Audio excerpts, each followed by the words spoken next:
4. bölüm. Avdiy Kallistratovni Jalpaqsaz bekitining kasalxonasiga yotqizishdi. Soğuq chiroy qozoq doktor Aliya Ismailovna kasalni ko'rib jiddiy holda dedi. Ahvolingiz yaxshi emas, zaxm yegan putingizni mutaxassis doktor ko'rmisi bo'lmaydi. Kasal boshqa a'zolaringizga tarqalib ketmasligi uchun hozircha antibiotik dorilar bilan davolab turamiz. Lekin siz beshingizda nimalarni kechirgan bo'lsangiz, hammasini menga so'zlab berishingiz kerak. Nemishqa qizib qoldi keyin deb o'ylamang. Doktor bo'lganligim uchun so'rayapman. Hayotdagi necha yuzlagan minglagan uchrashishlar va ayrilishlar ichida ba'zida shundaqlarmi bo'ladiki, buni Xudoning o'rinlashtirishidan bo'lgan demakdan boshqa ilojimiz yo'q. Lekin bundaq uchrashishdan umuman hech narsa chiqmasligi mumkin. Biroq odam bolasi buni keyinda tushunadi. Shu chaqda shu uchrashish yo'qqa chiqsa nima bo'ladi degan fikrdan bir mahal qo'rqib ketadi. Aslida uchrashishning nima bilan oxirlashishi Xudoga emas, odamlarning o'ziga bog'liq bo'ladi. Avdiy Kallistratov dal shundaq voqeani beshdan kechirdi. 3-kuni kasalxonaga heliq qiz Adviyni izlab keldi. Avdiy uni faqat orzular olmadila ko'ratdi. Chunki u qizning kimligini bilmaydi. Odam bolasi degan dunyoda nima orzularni qilmaydi deysiz? Kunduzi turli davolashlardan keyin kasalning harorati xeyli pastladi. Kechada bo'lsa 37 da 3dan yuqori ko'tarilmadi. Lekin putining ishqi zotli qaytmadi. Uning ustiga o'ng qo'rg'isining biri sungan bo'lsa kerak, rentgenda dast ketganligi ma'lum bo'ldi. Umuman olganda Avdiyning kesili saqishga boshlagan bo'lib, qaqshug'idek yeri qolmagan edi. Aliya Ismailovna haqiqiy doktorlardan ekan. U bilim, tajribalar bilan emas, butun ruhiy ijtihoy bilan davolaydi ekan. Uning gap so'zlari, muomalasi, davolashlari kasalning qalbiga umid va ishonch bag'ishlaydi. Kasallikni yengishga madad beradi. U kasalning ruhiga donolik va bazminlik bilan ta'sir ko'rsatdi. Beshidan shuncha savdolarni kechirgan Avdiy insonlarga ba'zida boshqalarning g'amxo'rligi va mehribonligi zarur bo'lganligini qattiq his qildi. Ochiqini aytganda u kasal bo'lib qolganligi va yaxshi doktorning qo'liga tushganligi uchun haddidan ziyoda suyundi. Daraxtzorlik orasiga joylashgan ko'rimsiz va jimjit bekat kasalxonasida u o'zini shunchalik xotirjam va yaxshi his qilmoqda edi. Cho'ng ko'chaga qaraydigan oppoq pardalar tortilgan deraza ichib qo'yilgan edi. Havoning issiqi avjiga chiqqan bo'lib, yotoqdagi ikki sherki sirtqa aylang'ili chiqib ketgan edi. Avdiy o'zi yolg'iz yotadi va pat-pat temperaturasini o'lchaydi. Isitmasining yana ko'tarilishini zotli xolmaydi. Derazaning neri yaqida egiz pashnalarning taqur-tuquri anglandi. Kimdir biri navbatchi hamshiradan uni so'radi. Kim ekan? Ovoz Avdiyga tonishdek bilindi. Uzoq o'tmayla hamshira kasalxonaning eshigini ochdi. Mana mashada yotadi. Salom dedi qiz. Kallistratov sizmi? Men deb javob berdi. Avdiy o'z ko'zlariga ishonmay. Bu uchquduqda motosikl minib kelgan va Avdiyning o'y fikrini o'g'irlab ketgan heliqi qizning naq o'zi edi. Avdiy o'zini yo'qotib qo'ygan bo'lib, qizning gaplari quloqlariga kirmaydi. U to'g'riliq bakmi jiq o'ylaganligi uchun uning nima davatqanligini so'zi og'zidan chiqmay turibla bilib oladi. Qizning ismi Inga Fedorovna ekan. Bu yerga ilmiy ish bilan shug'ullanish uchun kelganiga 3 yil bo'pti. Shuningdan beri Aliya Ismailovna bilan tonish va do'st ekan. Aliya Ismailovna uningga Avdiy to'g'riliq hikoya qilib beribdi. Inga Fedorovna buningga bakmi qiziqibdi. Sizning mashg'ul bo'layotgan tadqiqot temangizmi nashi bilan munosabatli ekan. Menmi mo'yinqum nashisini tadqiq qilyapman deb nashining uzundan uzun latincha nomini aytdi. Shuning uchun tanishqili oldingizga keldim. Balki sizga nashi to'g'riliq biror ma'lumot kerakdir deb o'yladim. Uning nazarida axborotchilarmi ilmiy ma'lumotlarga muhtoj edi. Voy xudoyim-ey, ilmiy ma'lumot davatqinni oldimda to'satdan paydo bo'lib, hayronu has qilib qo'yding. So'zlaring quloqimga emas, yuragimga eqib kiryotdi. Ko'zlaringni ko'ryapman. Nazarimda dunyoda boshqa hech kimda bunday ko'zlar yo'q. Munajjam son-sanoqsiz yulduzlarning ichidan o'z yulduzini mana shundoq topadi. lekin xabari yo'q odamlarga barliq yulduzlar mutlaq bir xil bo'lib ko'rinadi. Xiyolga cho'mgan Audi qizning qoshlaridan qanotlanib ushqandek bo'ldi. Bularning hammasini Audi keyin yolg'iz qilib o'zini besib olgandan keyin bir-birlab esiga oldi. Dastlabki ko'rishgan chaqlarda bo'lsa, u sarangdek bo'lib qolgan edi. Inga Fedorovna balkim buni uning qizitmasi o'rlayotganiga jo'rgandir. Faqat tantak odamlarla to'g'ridan-to'g'ri doim sizni o'ylaganimni qayerdan bildingiz deb so'raydi. Shu chaqda u qiz javob berish o'rniga qoshlarini hayron bo'lib yumirib, texmi go'zallashib, sirliq jilmayib qo'ygan edi.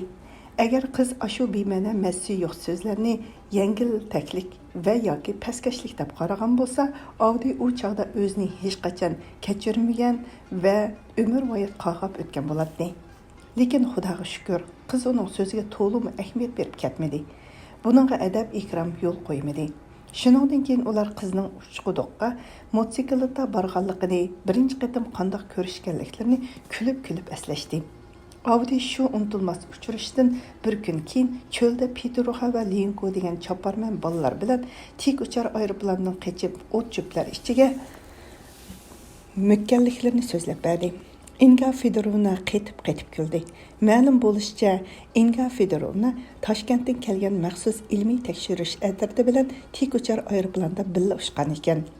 Toshkentdagi ilmiy tekshirish institutlaridan biri Yavoyi nashini u o'sadigan yerlarda ximiy va biologik usul bilan yo'qotish ustida shug'ullanayotgan ekan.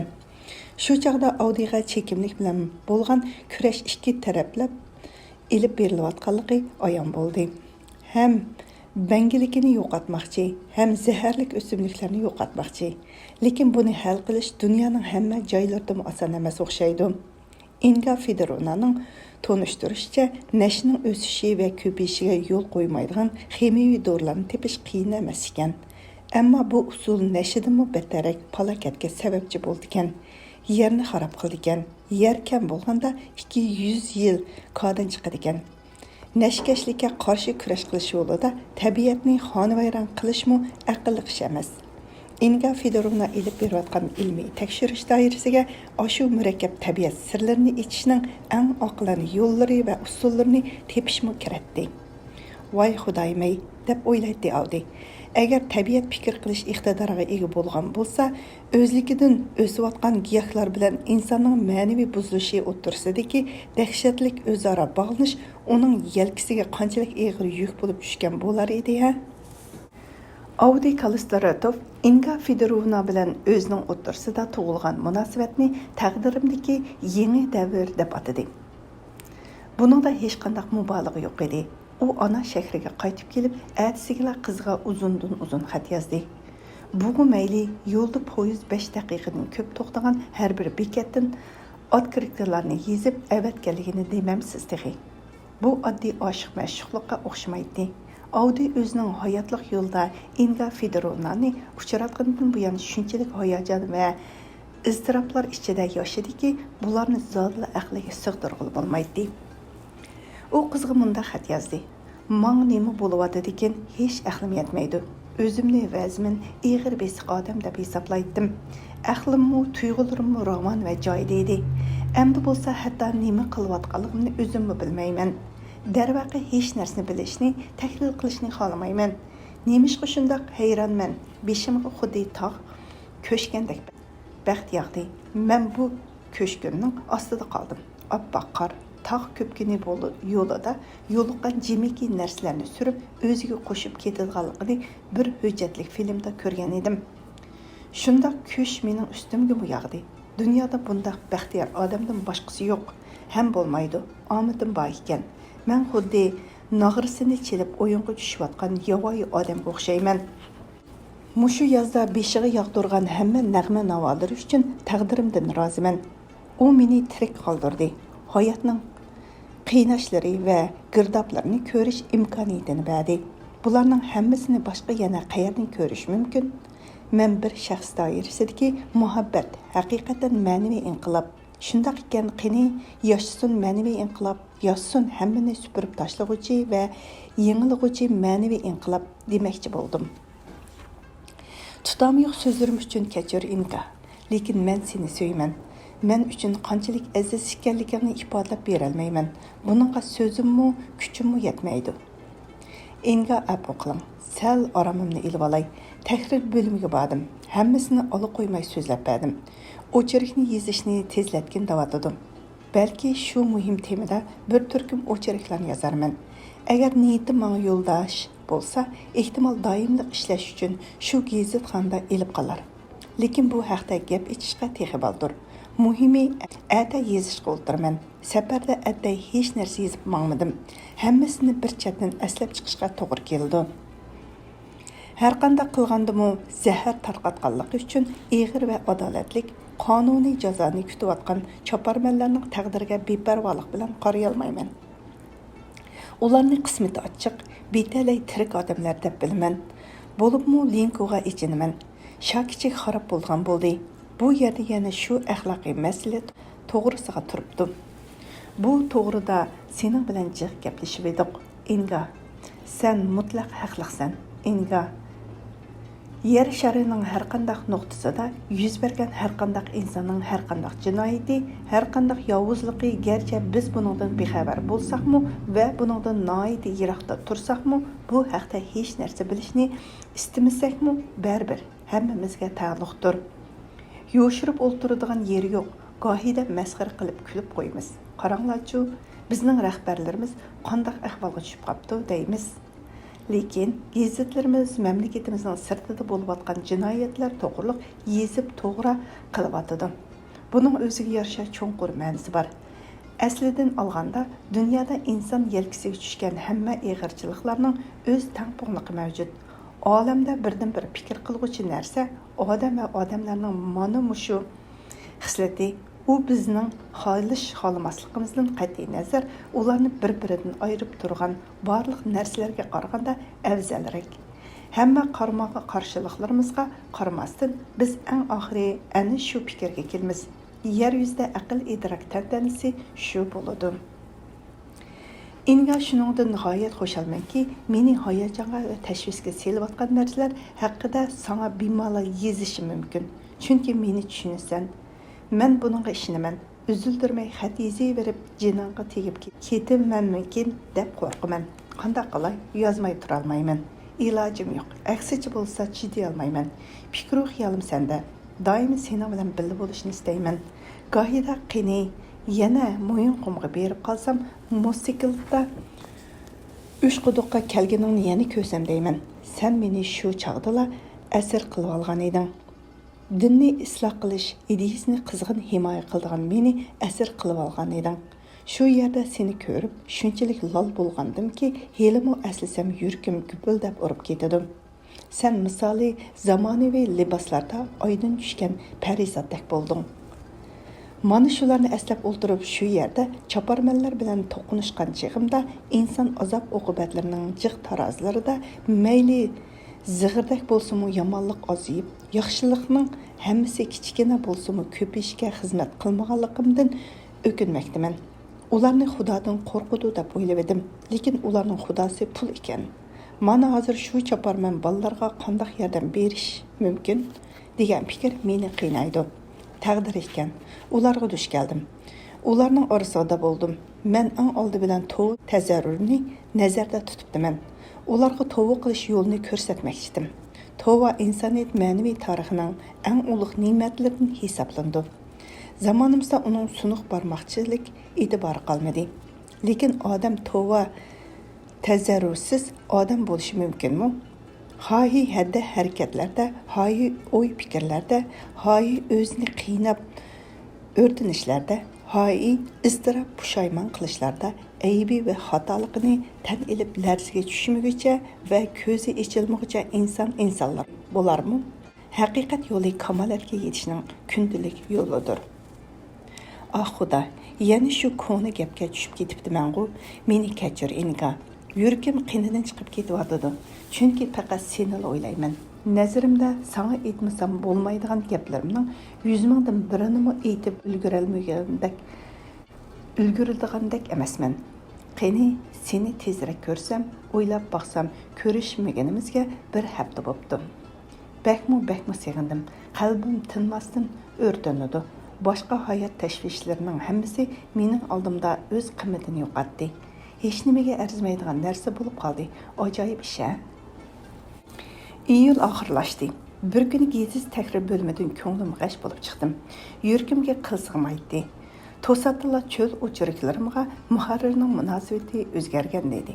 Bas munozara qo'zg'aydigan materiallar elib kelish uchun meni ilhomlantirgan takrir bo'lmidagi yo'ldoshlarmi endi o'zlarini g'alati, xuddi aybli ish qilib qo'ygandek tutishadi.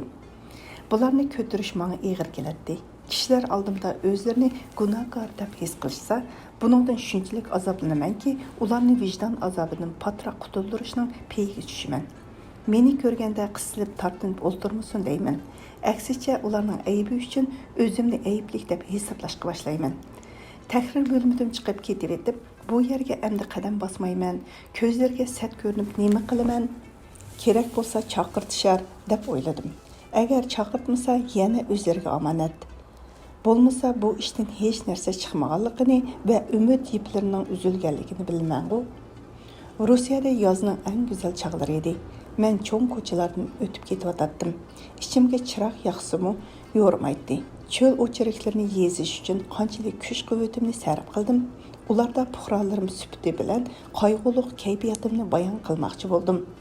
Dil sadorimni qilcha yo'shirmasdan qog'oz betlarga tushirdim. Lekin kutilmaganda mamlakatning obro'yi degan qandoqdir gaplar chiqdi.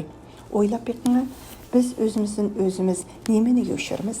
Mana endi men mushaqqatda qo'lga kelgan cho'l o'chiriklarim shu gap so'zlarning tegida ko'milib ketmoqchi. Qanchalik xafa bo'lganligimni so'z bilan ifodalab bera olmayman. Yana hammadan bak alam qildigan yeri shuki, muharrir nima deydi deng.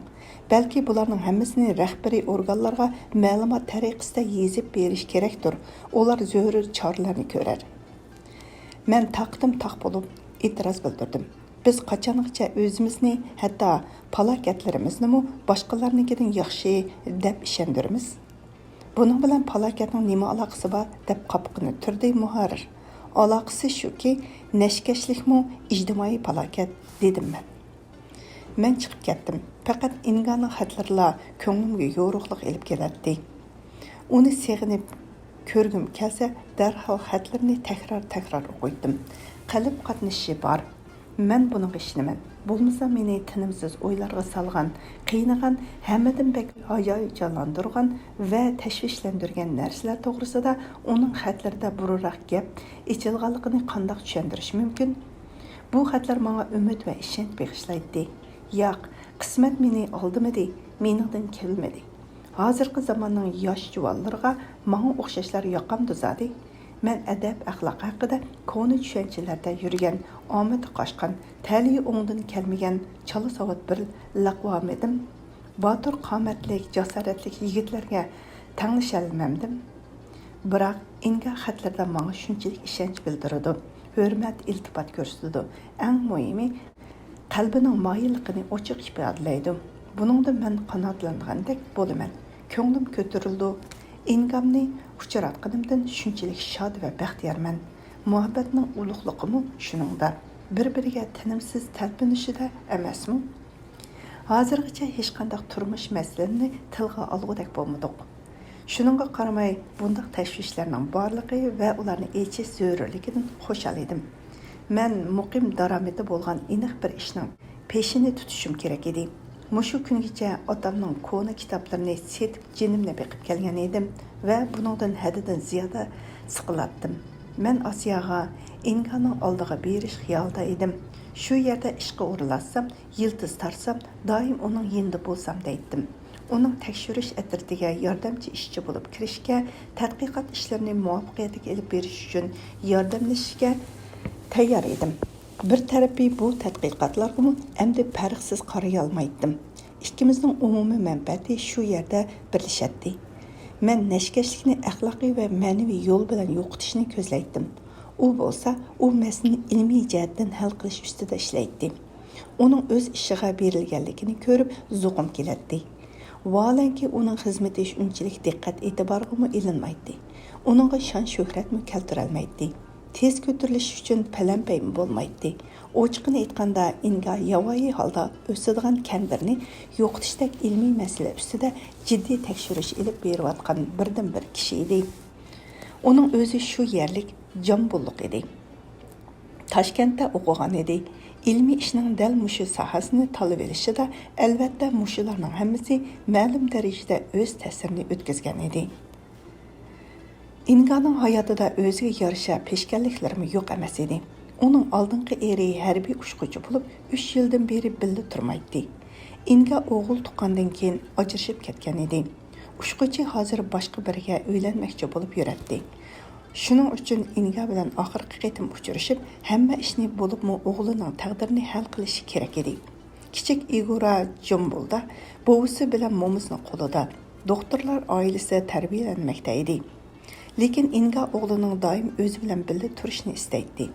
Inga xatlarining birida o'g'limni kuzda jalpoq sazga ilib kelmoqchiman, temir yo'l bolalar bog'chisi qabul qildiganga va'da qildi deb yozgan edi. Yazg'inada buningdan qaltis xushal bo'ldim va uningga nima lozim bo'lsa, hammasini bejandil ado qildiganligimni bildirib javob xat yozdim. Shuningdan keyin u kuzda dam olaman, birga Jambulga borsak, o'g'limni va ota-onamni ko'rib kelsak deb xat yozdi. Birga safar qilish to'g'risidagi so'zdan bakmo hayajonlanib ketdim. Uningga xohlagan chaqda berishga tayyor ekanligimni, uningdan jinimni aymaydiganligimni, umuman olganda doim har ikkimizning eng oldi bilan uning manfaatini ko'zlab ish tutmoqchi ekanligimni yozib Sana payda tegsa, sana kerak bo'lsam, mening baxtim shu dedim. Kuzda turmushimizni hal qilishimiz kerak edi. O'y fikr shuning bilan band edi. Jambulga Inganing ota-onasi va kichkina Igorni ko'rgili borganligimizni o'ylab, o'zimni qo'yg'ili joy topolmaydim. Ko'p narsalar shuningga bog'liq edi. Safar o'zligidan bo'lmaydi, uningga mablag' lozim edi. Berishningla o'ziga xeyli pul ketadi. Mo'yinqum o'chiriklarining nashrdan chiqishiga umid bog'lagan edim. Afsuski bumi yo'q chiqdi. Shuningdan keyin oblastlik bosma zavodiga vaqtli ishlaydigan kishilik korrektor bo'lib ishga kirdim. Shuning bilan kunlarim o'tib turdi. Oxiri Ingadan yana xat oldim. U xatida jalpoq sazga oktyabrning oxirida kelalamsan, agar kelalaydigan bo'lsang, noyabr bayramiga birga Jambulga boratdik deb yozgan edi. Hoşimni yo'qotib, telegramni avatay deb shu zamonla shaharlik telegraf idorasiga chapdim. Kitoblarni tezroq setib, yo'lga chiqmasam bo'lmaydi. 5-bölüm.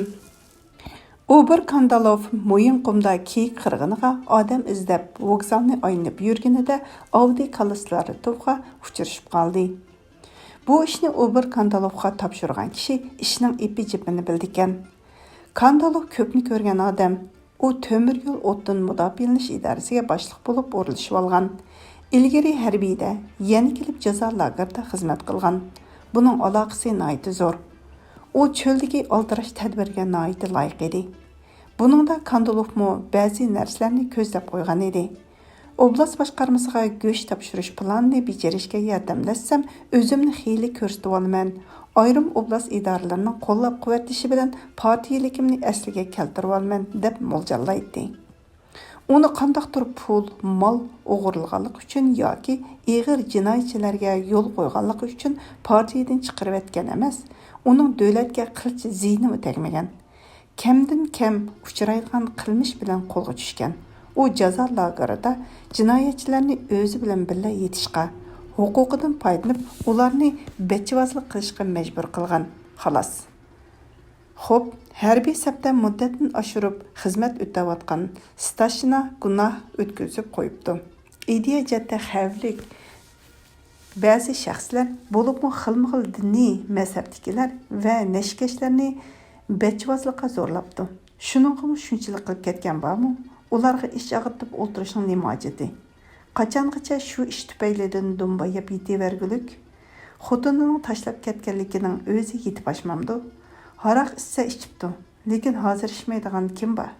Holbuki, agar e'tibor bilan qaraydigan bo'lsa, u to'liq yaramli odam-ku. Mana jiddiy bir ishni topshirib edi, ko'zni yumib ochquchilar bir muncha odam to'plab keldi-ku. U yerim kechida vokzalga bordi. Odamlarga shundoq sep soldi. Uning ko'zlari pishib ketgan bo'lg'ashqa, moyinqumga berishga tayyor turgan, pulga muhtoj, osonlik topqilib bo'ladigan daromadga erishish ko'yida yurgan beli bo'sh odamlarni sezib oldi. Avdiy Kallistratovni shu yerda uchratdi. Avdiy Kandilovning taklifini muhtojlik tufayli qabul qilgani yo'q. Shu chaqda u zotla kutmagan, g'oyat tashvishli bir ahvol yuz bergan edi. U Inga Fedorovnaning xati bo'yicha jalpoq sazga kelib, uni bu yerni topolmay, bekmo mayiz ahvolga tushib qoldi. Lekin buningga shuncha xafa bo'lib ketgan bormi? Buningga u o'zimi bir nima deya olmaydi.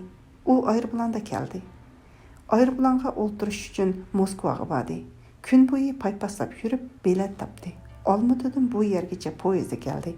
Nihayet 2 kun deganda kasalxonaga qo'shni bo'lgan tajribaxona o'ylasidagi chaqag'ini uyga yetib borsa, ish ketdik. Oshqish qo'ydigan to'shikka Inga Fedorovna 2 iliq xat tiqib qo'yibdi. Uningda vokzal pochtaxonasidan Avdiyning nomi yozilgan xatni elib olish toplangan edi. Avdiy hayal qilmayla pochtaxonaga chapdi. Uningga xatni darhol berdi. U yuragi so'qishdan to'xtab qolay degan holatda kichkina bog'chaga kirib, uzun o'rindiqqa o'tirdi-da, xatni ochdi. Avdiy, mehribonim, meni kechir. Bundaq uqishmaslikni bilgan bo'lsam, sana hozircha kelmay tur deb xabar bergan bo'lardim. Ehtimol yo'llagan telegramimni olmagansan. Yo'lga chiqqandursan. Gap shuningdiki, kutilmaganda Igorning otasi Jambulga kelib, bola to'g'riliq sotga arz beribdi. Tezlik bilan Jambulga ketdim. Buningga uningga yozgan xatim sababchi bo'lgan bo'lsa kerak. Uningga o'zim g'oyat hurmat qilgan odam bilan turmush qurmoqchi bo'layotganligimni ochiq bayon qilgan edim. Aramizda bola borlik uchun uningga aytmasam bo'lmaydi. Söyümlükim, meni yana bir navbat kechir. Shundaq bo'lib qoldi. Ajabmi yaxshi bo'ldi.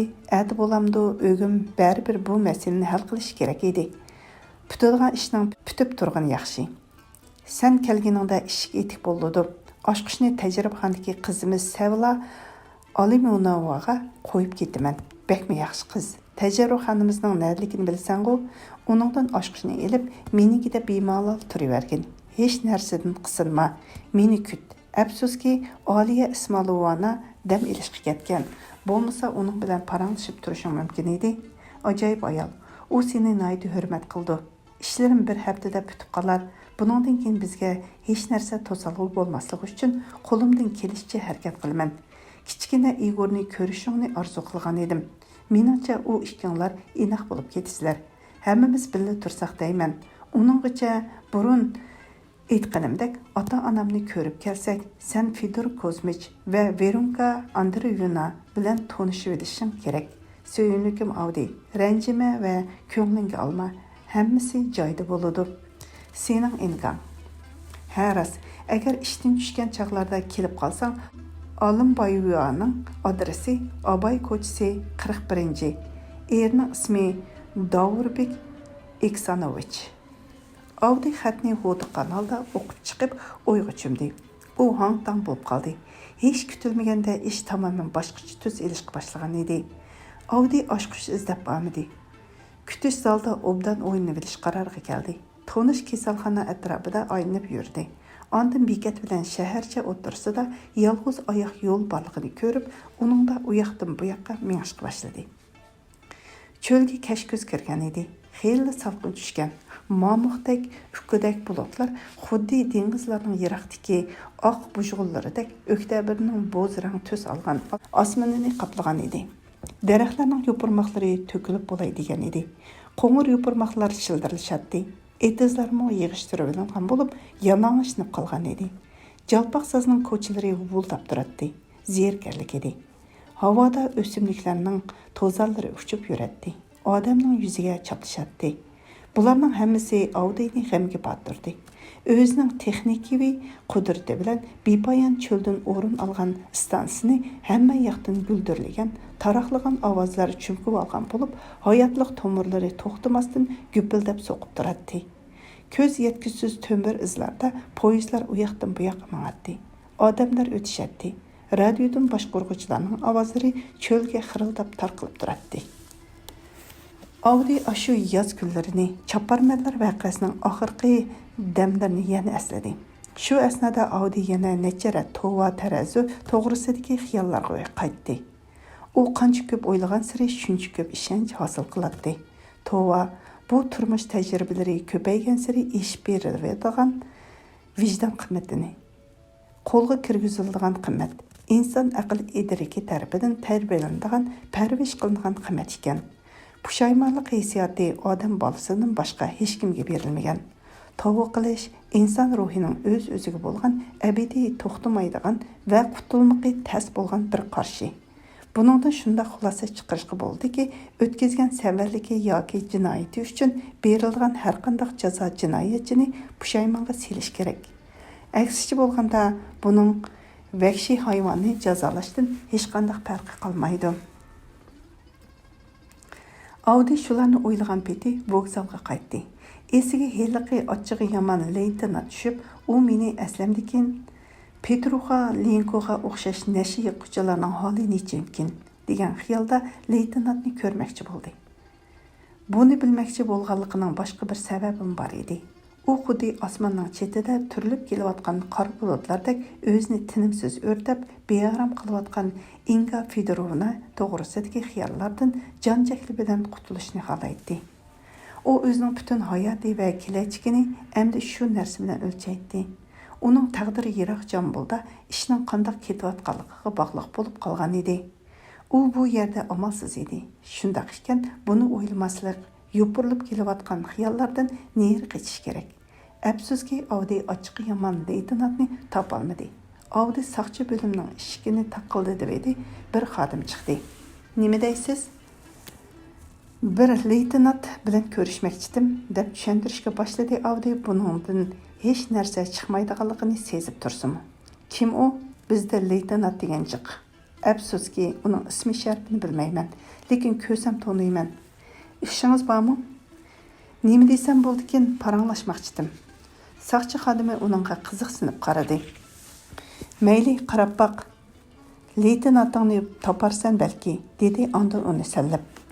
Lekin bu navbat ishkirida telefon oldida boshqa bir odam kim bilandir so'zlashib o'tiradi.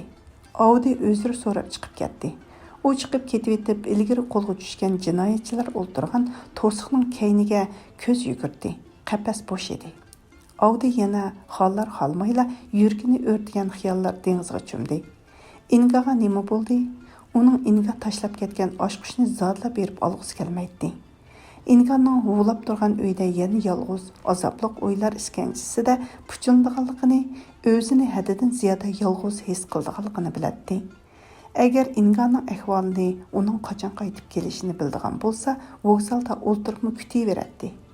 Audi shu topda Jambulda nimalar bo'layotganligini, o'zi so'ygan ayolga naqadar ig'ir ekanligini tasavvur qilishga urinadi va qo'ldan hech narsa kelmaydiganligidan o'kinadi. Ota-onasi bolani otasidan mahrum qilmaslik uchun ering bilan yarashval deb turib olsa, u holda nima bo'ladi? Ish shu darajaga berishmi mumkin-ku? U chaqda xalta-paltasini ko'tarib keyniga qaytishga to'g'ri keldi. Audi yaltirab turgan, kelishgan, harbiy forma kiygan, pagun taqqigan, unvonnimi mayordan kichik bo'lmagan kishini ko'z oldiga keltirib baxdi. Uning oldida Advining hech qanday afzal yeri yo'q, albatta. Inga uchun qandaqdir unvonlar va tashqi ko'rinishning hech qanday ahamiyatga ega emasligiga Advining ishonchi komil edi. Kim biladi, Inganing ota-onasi uchun balkim buning ahamiyati bordir. Ularga harbiy ushquchi Igorning otasi kuyug'ul bo'lgani yaxshimi yoki ish pishining tayini yo'q g'alati bir odamning kuyug'ul bo'lganimi? Ular buningga farqsiz qaraya olmasa kerak. Qosh qaraymoqda edi. Qarong'i tushishga boshlaganligini ko'rib, Advining ko'ngli texmi g'ash bo'ldi. Odamlar tiqilib ketgan vokzalning ichi g'uva yo'rtilgan, havo dimiq tamaka issiga to'lib ketgan edi. Advining ichiga chiroq yoqsimi yo'rmaydi. U qorong'u, qo'rqinchli o'rmonga kirib qolgandek edi. G'ayribdan betar g'ayrib edi. Ko'z shamollari vijildab daraxtlarning beshini egidi, pat arada qor tushidi. Qor daraxtlarni Advinimi ko'mib o'tidi. Hammasini qor bosadi. Hammasi unutiladi. Audi jinidan to'ygan edi. Agar shu daqiqalarda u Inganing kelmaydiganligini, kelsimi yolg'iz kelmay narsa kerak va kitoblarni yig'ishtirib, ondan o'zining harbiy ushquvchisi bilan jo'nib ketadiganligini bilsa, shu zamonda hatto o'ylabmi o'ltirmay o'zini poyezdning ostiga otgan bo'ladi. Mo'yinqum safari uchun zarur bo'lgan odamlarni to'plab yurgan Obir Kandalov Avdiy Kallistratovni mana shunday ig'ir soatda bemahal bir chog'da Jalpaqsaz vokzalda uchratdi. Obir Kandalov xeyli ko'zi pishgan odam bo'lsa kerak, har holda bir qarashdala Avdiyning g'oyat nachar ahvolda ekanligini, o'zini qo'yg'ili joyi topolmayotganligini bildi. Obir Kandalov Adviyni qo'shimcha tapovat tepish uchun Mo'yinqum cho'lda 2-3 kun ishlab kelishga taklif qilganda, u darhol ko'ndi. U xudo kash qo'ysimi osh qo'ymaydi deb shumishib o'ltirmaslik uchun hammaga tayyor edi. Balki Mo'yinqumdan pul tepib qaytqucha Inga Fedorovnami qaytib kelar. Shu chaqda hamma ish joyiga tushib yoki u qanday baxt so'ygini bilan butunlay qo'shuvlar yoki keyniga qaytishga, yana yashash uchun o'zida kuch tepishga majbur bo'lar. U keyingi ehtimollikdan bekmi qo'rqdi. Shu kechasi Obir Kandalov Adviyni o'tdan mudobilanish binasiga ilib bordi. U shu yerga bir karvatda yetib tong atqizdi. Ertasi o'ynab kulib kelimiz deyishib, hammasi mashina karvanida Mo'yinqum cho'liga qirg'in qilishga otlandi. Mana endi ular Adviy Kallistratovni sud qilmoqda edi. Ular deganimiz Besharahkash, Obir Kandalov, Mishash, Kipa, Gamlet Kalgin va Obruygin O'zaqbay, to'g'raqi Gamlet Kalkin bilan Obruygin O'zaqbay faqat tomosha ko'rib turadi. U ikkisi bek qo'rqib turgan va bechara holatda tursimi, so'roq qilayotgan uchaylarni ma'lum darajada yumshatishga urinadi. Kash kirganda heliqi vagonda bo'lgan ishdak Adviyning yana jini tutib qoldi.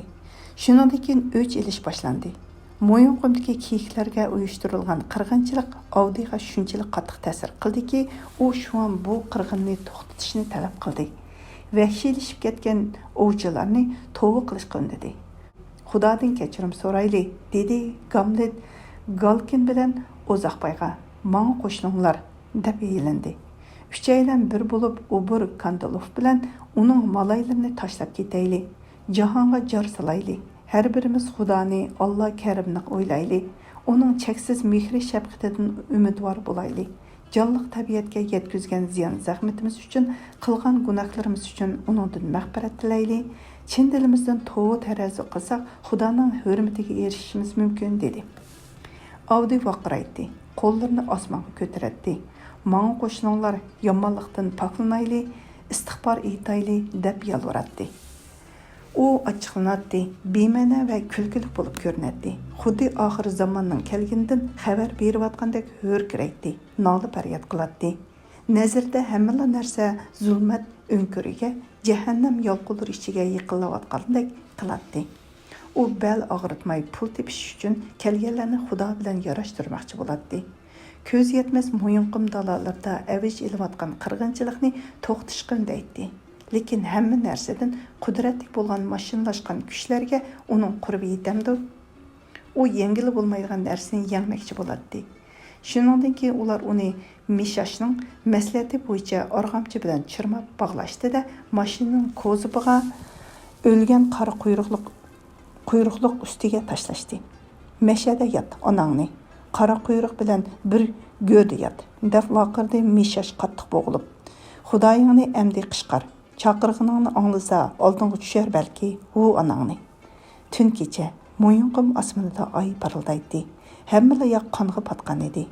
Hamma tirik jonivorlar, hatto bo'rilarmi olamning ostin-ustin bo'lib ketganligini o'z ko'zlari bilan ko'rgan edi. Xonavayron qilg'uvchilar bo'lsa, o'g'uning kayfini surishadi.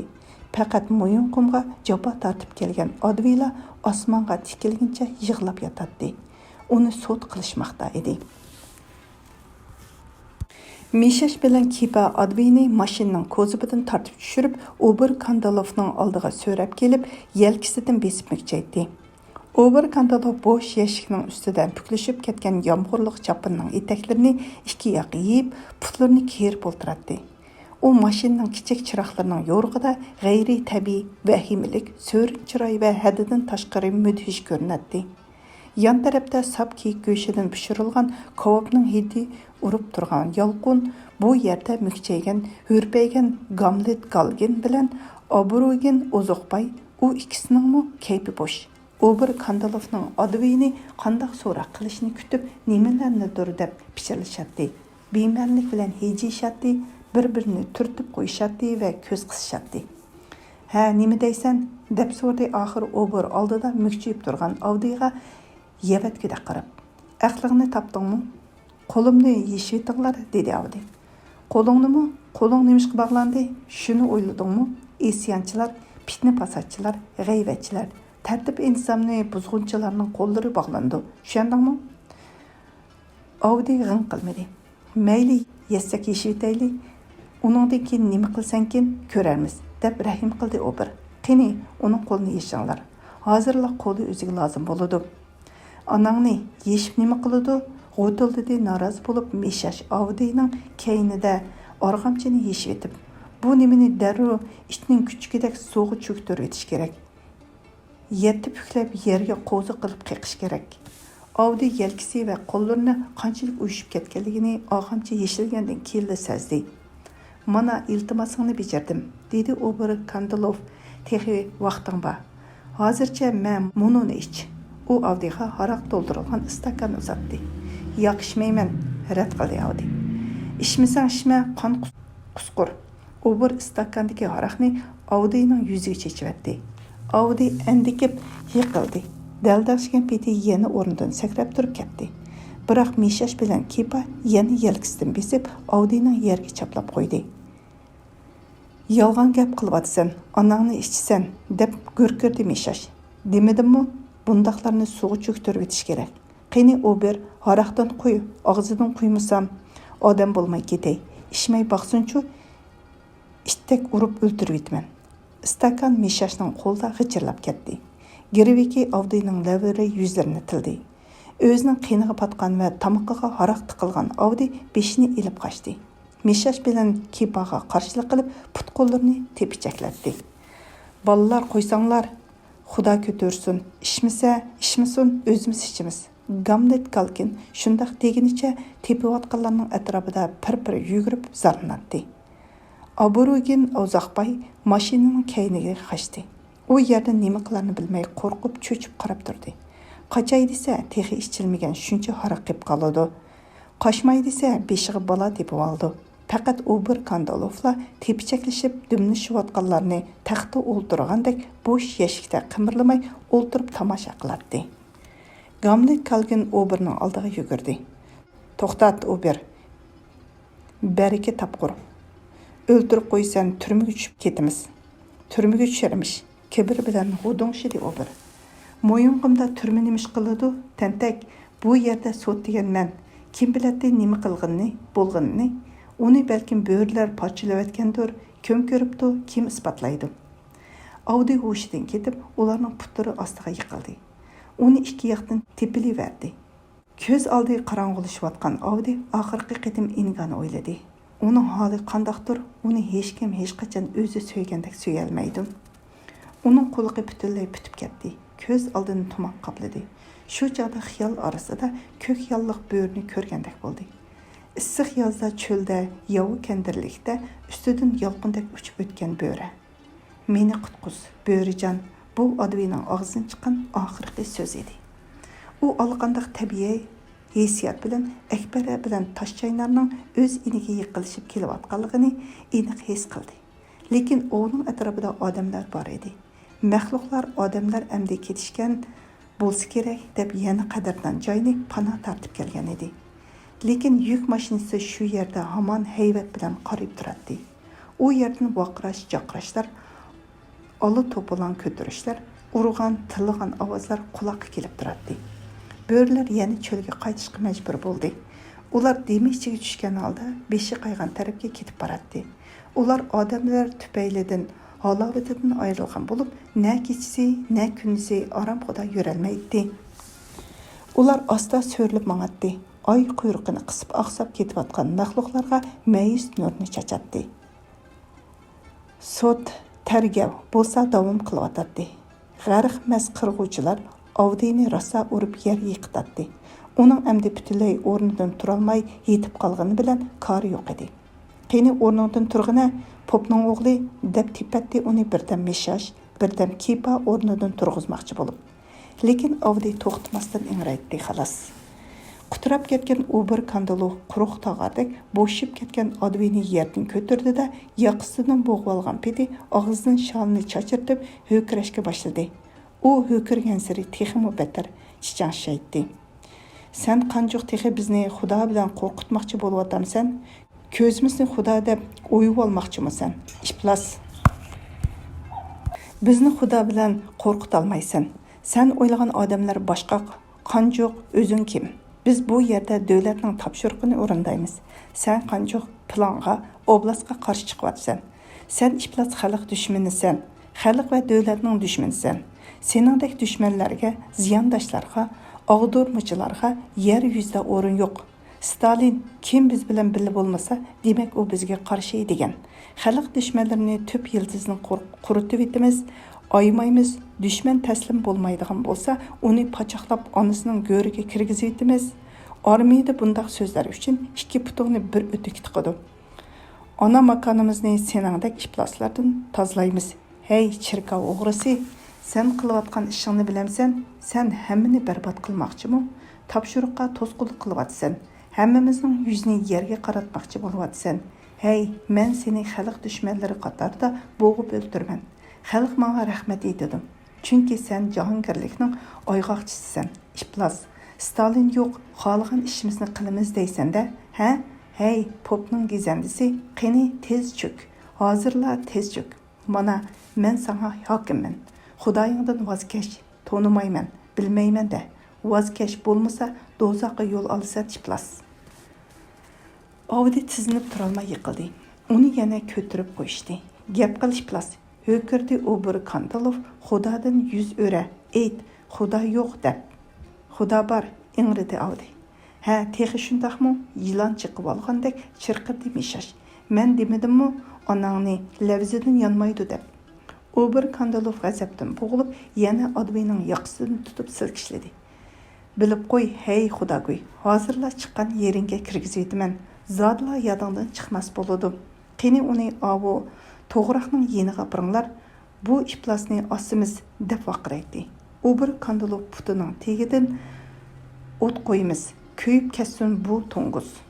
Ular Avdiyni yer ustida o'sgan qiyri to'g'raq tarafga so'rab ketishdi. Arg'amchi apkel, buyurdi Uber Kandalov kepaga. Kepa kabinkaga yugurdi. Hey, man qaranglar, uzoqbay mamlakatning xo'jayini nerdesan? Otangga la'nat. Senchu hey, bozor kassat artist, nimishqa bir chetda qarab turishsan ha? Qani buni kelib bossanglarchu, bo'lmasa sen haqqa haroq yo'q. Qo'rqitdi Uber Kandalov haroqkashlarni. Ikkisi yugurishib kelib bechara Avdini esishga boshladi. Bezarlik birdila shumliq tusni oldi. Bemanlik masxirabozlikning oxiri o'lim bilan tugaydiganda qiladi.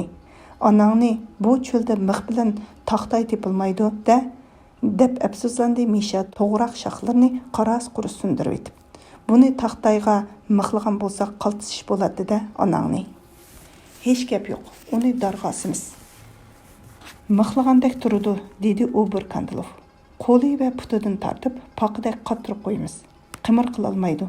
Әтігіче eslib tursa, Xudo bormi yo'q, shu chaqda biladi. Әтігіче o'ylanib olsin. Men uni shundoq tarbiyalayki, umrvoyat yodidan chiqmasin bu popning. Armiyada buningdanmi betarlarni jiq ko'rganman. Qani ko'tiringlar bolalar, qani ko'tara, qo'lini bu yoqqa tart, putini o yoqqa. Avdi endi qilchimi qarshilik ko'rsatolmaydi. Shunga bu ishlar ko'zni yumib boshqacha yuz berdi. Qo'l putlari to'g'raqning shoxlariga tortib bog'langan Avdi xuddi yangi so'yilgan qo'ydek eslib qoldi. Avdi tillagan ovozlarni g'uva anglab turdi. Azob uni holsizlantirdi. O'ng beqini chidag'isiz darajada og'riydi. Belida nimadir uzilib ketdi. Hushsizlanmoqda edi. Uni qiynaganlar uning putining ostida hadab o't yiqishga urinatdi. Endi Avdiga baribir edi. Ular o'tni tutashtirib olmadi. Tünügün kecha yaqqan qor ostida qilin nam tartib ketgan shoxshumbularni yondirg'ili bo'lmadi. Ustiga benzin chechish hech kimning yodiga kelmadi. Ular uningsizmi Advini boplab azoplaganligidan mamnun edi. Sirtdan qaraganda u ko'ktatliq ichiga tiklab qo'yilgan qaranchuqdek turardi. Bu hammasining kayfiyatini ko'tardi. Bo'libmi Ober Kandilovning dimig'i texmi o'sdi. U ajoyib jonliq va qiziq bir manzarni cho'lda qandoqlarcha esib qo'yilgan bir o'likni ko'rgandek bo'ldi. Hammang bilib qo'yish, doim bundaqlarning jazosi shu, deb davrang soldi va to'g'roqqa esilgan Audini tomosha qilg'ach, manga qo'yib bersa, bizga qo'shilmaganlarning hammasini ana shundoq putini osmonga qilatdim. Tilini sangiltib yotatdi. Kim bizga qarshi chiqsa, hammasini esib chiqatdim. Yer sharni shundoq siqib iskanjiga olatdim. Shu chaqda bizga hech kim og'zini ichib g'ing qila olmaydigan bo'ladi. Hammasi qulluq qilib turadi. Ha, qani, yuringlar, komissarlar, yana birdan atayli, bizdan nima ketadi? Ular hammasi Oberning gap so'zlarini ma'qullab, opirin o'qishib, varang-churang qilishguncha mashina tarafga minishdi.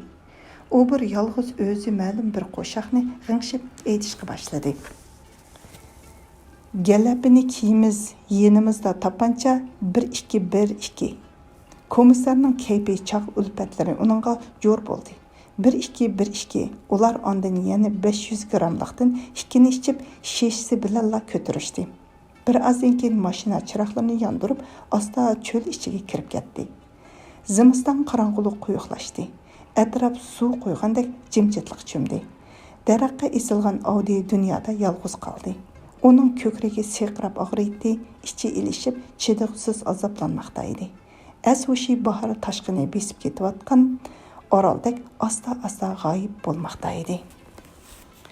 Mening orlim Uka daryosida edi. Endi seni kim qutuldirar, murabbim? Uning oxirgi fikri ushqundek pildab qo'ydi-da o'chdi. Hayotlik daryosining oxirgi sulari oqmoqda edi. Uning uchayotgan ko'zlariga ulug' dengiz, ko'z yetmas cheksiz bepoyon suv ko'rindi. Suv tovush chiqarmay qaynaydi. Bo'sh dalalarda yer beg'irlab, chopgan izg'irin shamoldek ovozsiz oq to'lqinlar suv tarafga avich urib yugurishadi. Ularning na'dan paydo bo'layotganligi va qayoqqa ketayotganligi ma'lum emas edi. Lekin ashu tilsiz dengizning g'uva ko'rinib turgan saharlarda suv ustida bir odamning soyasi xira-shira ko'ringandek bo'ldi.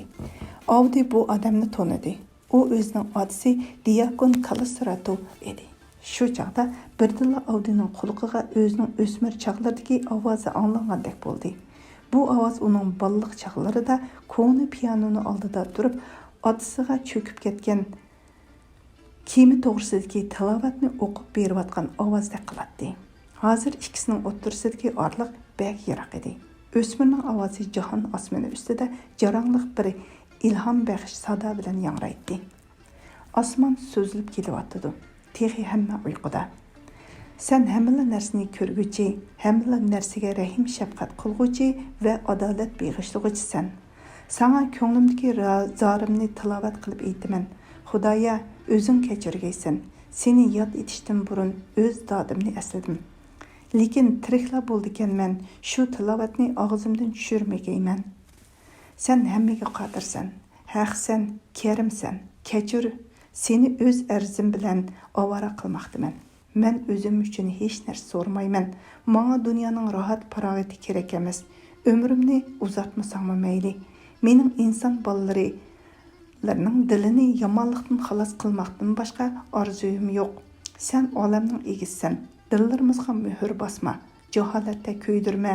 Yaxshilik bilan yomonlik bu olamda mavjudla bo'ldikan, bizni bahona sabab zanjirlardan xalos qil.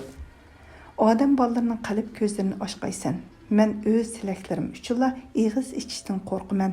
Men har qanday oqibatlarga selishingga tayyorman.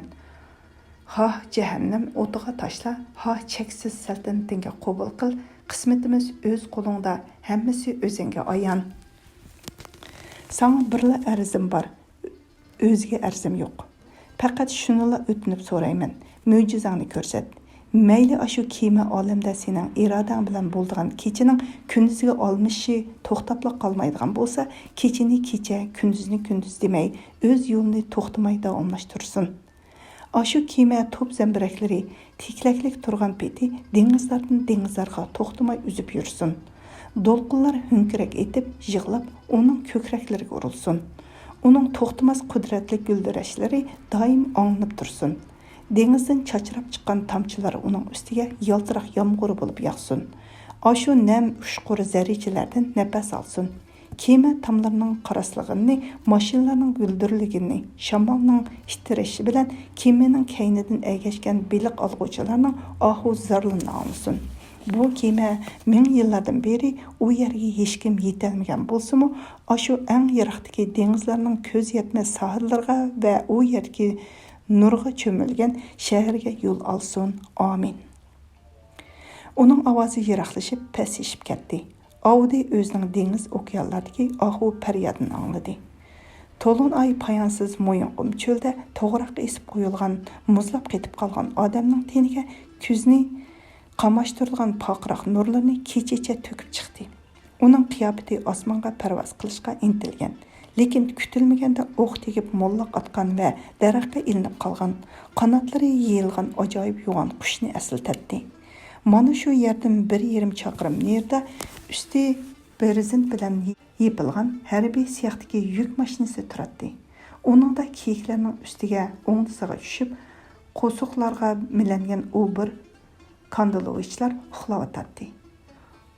Xo'rildigan qattiq xo'rak ovozlari anglatdi. Ular Audini kechasi yolg'iz qoldirish uchun nariroqqa ketib, uning jajasini berib qo'ymoqchi bo'lgan edi. Qani yolg'iz o'zining qo'lida nima ish keldikin? Bizga quyruqini shipanish deb yolvurdi dedi. Balki Xudodan voz kechib qolar. Audiga mundaq jazo berish yo'lini sobiq artist Gamlet Galkin qayta shesh ko'targandan keyin o'ylab chiqargan edi. U bir kandalovga yaxshi ko'rinish maqsadida Xudogo'yni bir sazay qilayli, qo'rqib o'ti yerilib ketsin. Shunda qildigan bo'lsak, u bizni qo'g'lab yetmoqchi bo'ladi, lekin qandoqmi qo'g'lab yetalaydi dedi.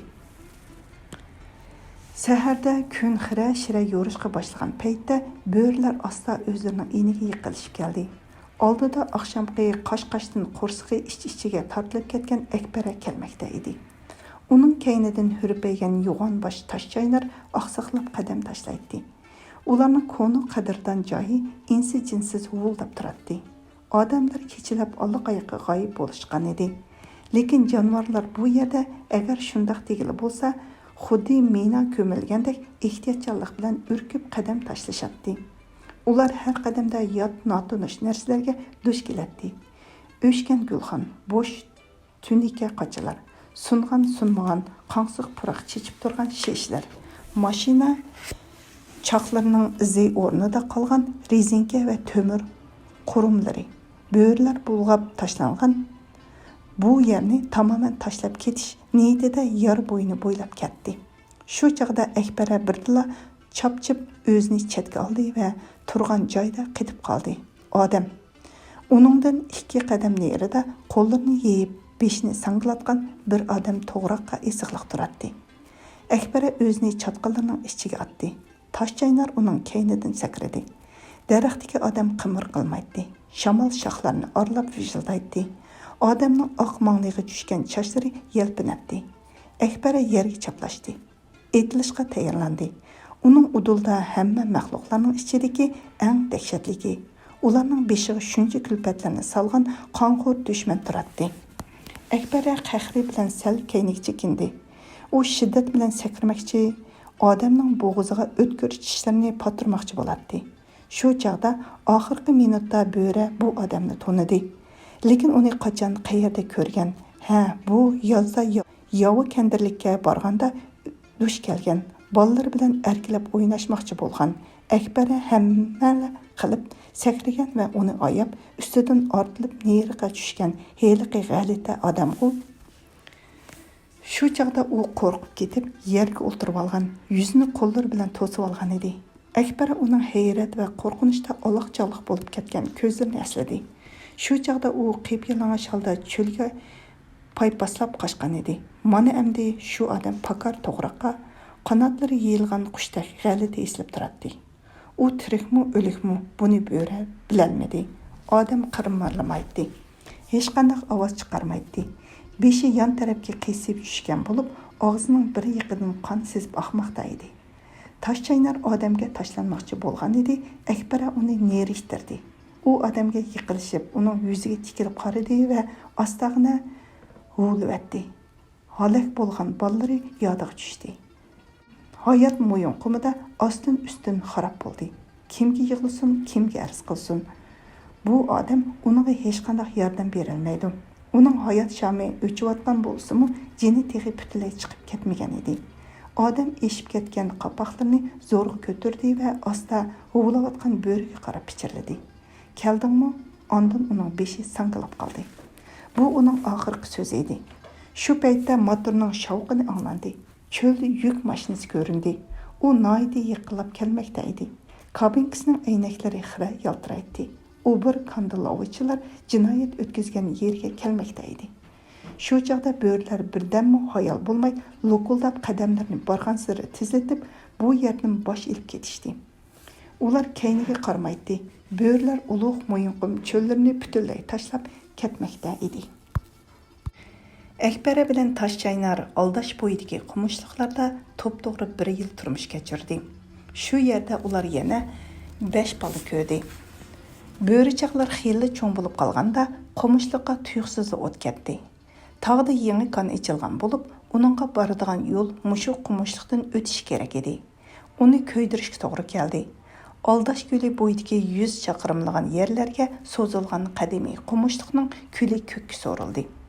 Urushdan keyin bu atroflarning qimmatbaho madan tepildi. Mana endi cho'lda o'z navbatida yana bir nomsiz yo'g'on pochta sanduqi qad ko'tardi.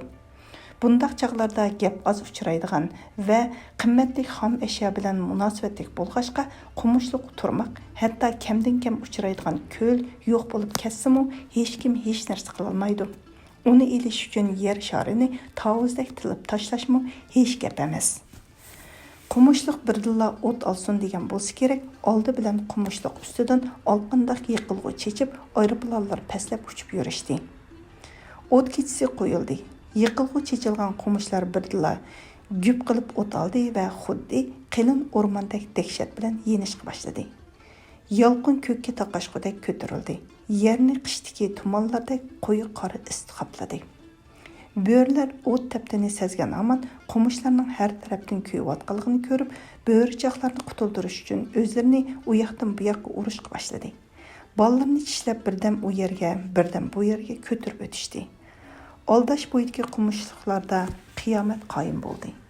Qushlar ko'l ustida bulutdek uchardi. Timtasdan zarnib vichirlaydi. Asarlar bo'yi qumushliqda kun kechirgan qamonlardan tortib yilonlargacha hammasi qo'rqinish va sarosamaga tushdi. O'zlarini jon talishib har taraf urdi. Bo'rilarning beshig'i shu kun tushdi. O't har tarafdan o'rab, o'rlab kelmoqda edi. O'tdan o'zini ko'lga tashlab qutulmoqdan boshqa amal qilmagan edi. Akbara bilan Toshchaynar 3 bolasini boshlab, ikkisini tishlarida tishlab ko'lda uzishga boshladi. Nihoyat neriqi qirg'oqqa yetib borganida shu narsa ma'lum bo'ldiki, har qancha egiz ko'tirib minishga uringan bo'lsa-mu, bo'ri bolalari suvda buruqdan bo'lib o'lgan edi. Akbara bilan Toshchaynar yana boshqa yurtlarga bosh elib ketdi. Ular endi taqqa qarab yo'l olgan edi. Bo'rilar tug'ma his tuyg'ulari bilan amdilikda faqat tog'larda jon beqish mumkinligini tushungan edi. Bo'rilar ulug' o'tni kaynidan qoldirib uzun yo'l bosdi. Qo'rday tog'laridan mangdi. Kechasi chiroqlari ko'zni qamashtirgan qo'rqinchli mashinalar to'xtamasdan vijildab o'tib turgan yo'llardan bir necha qitim kesib o'tdi. Ularning nazarida dunyoda oshu yugurik chiroqlardan eshib tushadigan dahshatli narsa yo'q edi. Qo'rday tog'laridan keyin bo'rilar oq tuz tog'lariga ko'chdi. Lekin bu yerlarning ko'zlariga xatarli ko'rinib, yanama ishkirlab ketishdi. Bo'rilar oq tuz dovonidan eshib issiq ko'lning bo'yiga chiqdi. Yo'l tugdi, neri yiqi dengiz. Akbara bilan Toshchaynar shu yerda hayotini yana boshqadan boshladi. Bola ko'rdi. Bu qitim ular 4 edi. Bu nasl qoldirish uchun bo'lgan oxirgi qattiq urinish edi. Bo'rilar qissasi shu yerda issiq ko'lda ko'z ko'rib, quloq anglamagan poyja bilan oxirlashdi.